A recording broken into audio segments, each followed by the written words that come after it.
Hey all, Tony Bing here. Hello and welcome to another in-depth review for Marvel Strike Force. Now, for today's review video we have a nice simple one. There will be no real questions in my mind in regards to the tier placing for this particular character. It is, of course, Black Widow we will be looking at.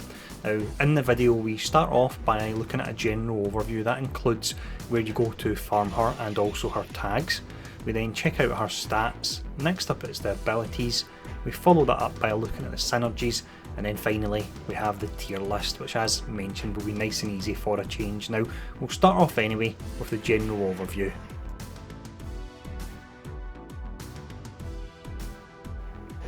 Black Widow then is a character that I'm sure many people will be aware was available in soft launch to farm via story mode. Then with the launch of the game she unfortunately changed to premium orbs only, so it can take quite some time to farm. Now one thing I'll mention, and this came up in my stream the other day, is if you can unlock Black Widow at 3-star, which is the minimum unlock, that's 100 shards, she's still highly effective because what she does isn't really dependent on her level, it's more dependent on the actual abilities that she has. And that's something we will look at a lot more, but that is something to bear in mind there, is you don't have to have it at 7-star, so you can be highly effective at 3-star as well. So the only way to unlock, as mentioned, is the premium orbs, so you have to get lucky there with the premium or in fact the mega orbs.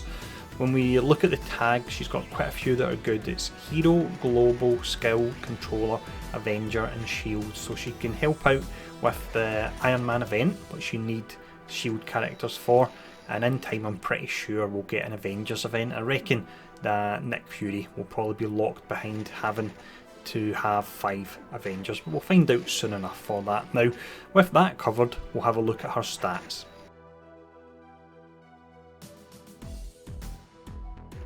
We start off here then looking at 3 defensive stats. Now Black Widow is a controller class, so she's not there to put out damage, although she can actually put out a nice amount.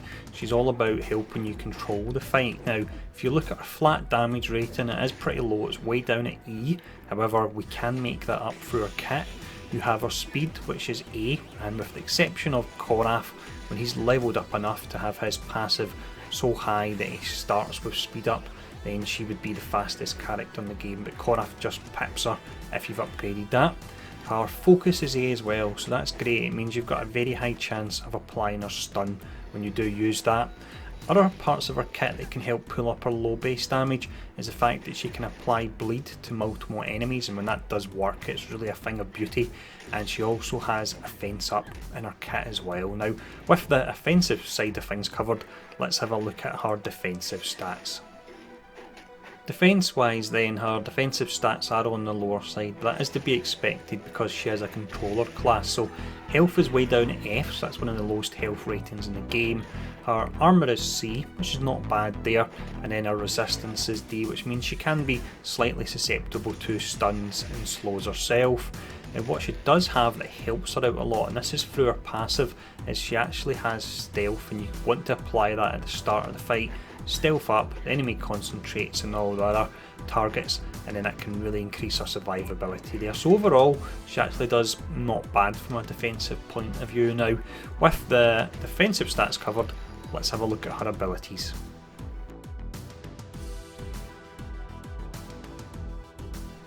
For the abilities here then, we have 4 in total to look at. It's the basic, special, ultimate and also the passive.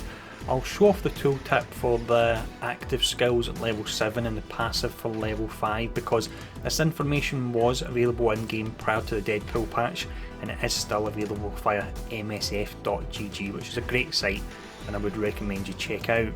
Now first ability then, this is a passive called Saboteur. So when maxed out with this you would gain 15% speed, and when in stealth, which is one of the other skills that provide that, you gain a fence up as well.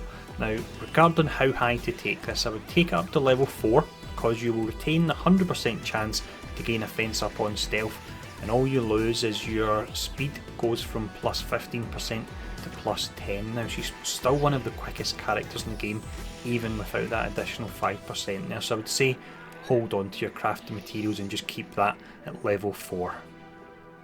For the basics, she has a really nice skill here. This is called Sabotage. Now maxed out, you would attack the primary target for 250% damage, and during stealth you copy all positive effects on primary target and clear each copied positive effect. That's exceptionally good, especially if you're attacking a tank that's maybe got a few buffs on them. Now when you are attacking a tank, the one thing I will say, although taunt is technically a positive effect, you won't clear the taunt, so it doesn't act as a cleanse in that respect, but what you'll do is you'll strip off, for example, the defense up and the regen if that's on the particular tank, so that can really help in regards to taking them out quicker even though the taunt is still there. Now regarding how high you want to take it, level 6 minimum, because you'll still retain the 100% chance to strip all the buffs minus the taunt, and all that will happen is the primary damage, rather than being 250%, will be 190, so you can certainly get away with having this at level 6. For the special, this particular ability is what makes her god tier. This is called Camouflage Tech. Now 3 turns to charge and comes fully charged. You want to use this at the start of all fights. When you use it, you gain stealth for 2 turns, so that helps her survivability, and you clear all negative effects from self. Also, you grant speed up to all shield and Avenger allies for a whopping 2 turns, and then you also have an 80% chance to grant speed up to all additional allies for 2 turns. So with this one you most definitely want to max it out. It's an incredible skill, one of the best ones in the game.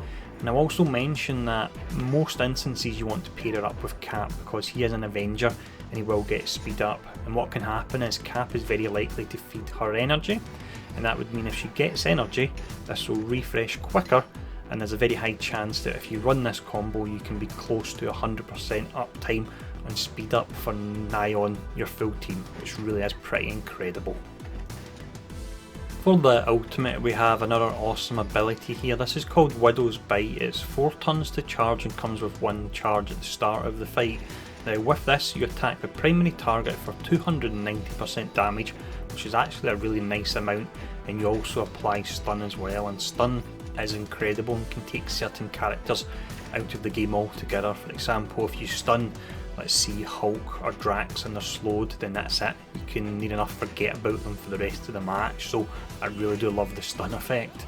Now also with this, you have a 60% chance to chain up to 3 adjacent targets for 220% damage, and you apply 2 bleed for 2 turns. So over the course of those 2 turns, that would be 40% damage that you would be doing there. It's an incredible skill.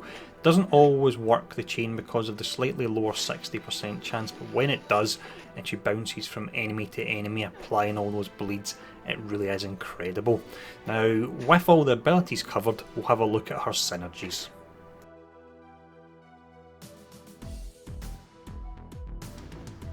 When it comes to characters that Black Widow can work well with, she can near enough work well with any character in the game due to the chance to apply speed up to them all. Now characters she most definitely works great with would be Avengers and Shield allies, because she has that 100% chance to apply speed up to them.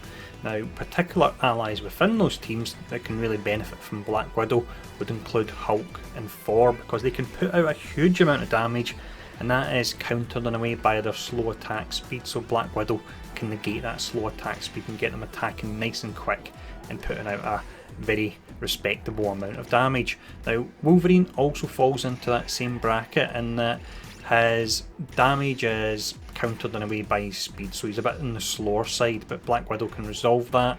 And again with Wolverine, every time he gets a turn he'll actually regenerate, so he can work great with her. Finally you have Quake. So with this setup you would have Black Widow speeding up allies and Quake slowing down enemies. Absolutely fantastic combination there. Now next up we'll have a look at the characters you want to avoid when you're playing as Black Widow. When we look at characters you want to avoid here, there's not actually a huge amount that can really directly counter her. Now the first one would be Korath, because with his passive upgraded he will act quicker than her, and on his ultimate skill he has the chance to apply an ability block, meaning you then can't use your special and you can't stealth up and also apply speed up to everyone, so that can be really dangerous. You also have Hawkeye. Now he can work really great because on his passive he has the ability to attack and unstealth stealth targets. Finally, we have Doctor Strange, so he can work great against any character that applies team-wide buffs, because on his special he has the chance to actually flip those buffs.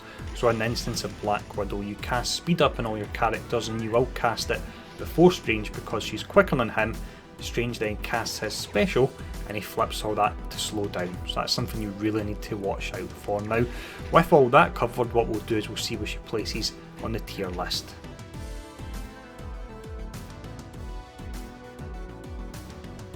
As mentioned then at the start of the video, this is a nice easy one, so I certainly look forward to videos like this where I don't have to struggle trying to place a character on the tier list. Without a shadow of a doubt, Black Widow would be an omega character. When we look at her positives, you've got the fact that she's got the speed up for 2 turns that applies to some of the best synergies in the game, that's Shield and Avengers allies, and also she can apply speed up to other characters as well, although without the 100% chance. She can copy and clear multiple effects on her basic skill. She's got the stun, she's got the chain bleed, which can be incredibly effective, and the way that she works in regards to if you pair her up with Captain America, she can have near enough 100% uptime on her stealth and also the offense up, which is tied in with the stealth, so that's really fantastic.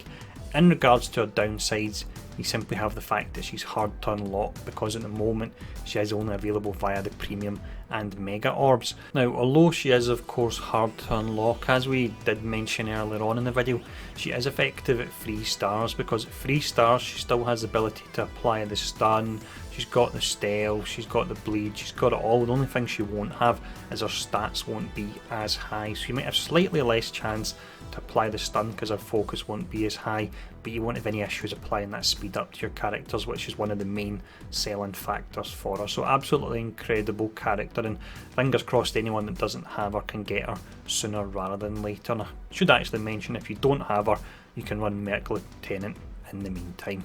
Now, next up, I reckon we will probably be having a look at Rocket Raccoon, because he's way out in front with the poll I'm running at the moment. The poll, of course, is on the community page of my channel, so feel free to check that out to help shape the channel and decide who we do cover next. So, as always, thanks for tuning in. I hope this video was insightful, enjoyable, and I'll see you all again soon.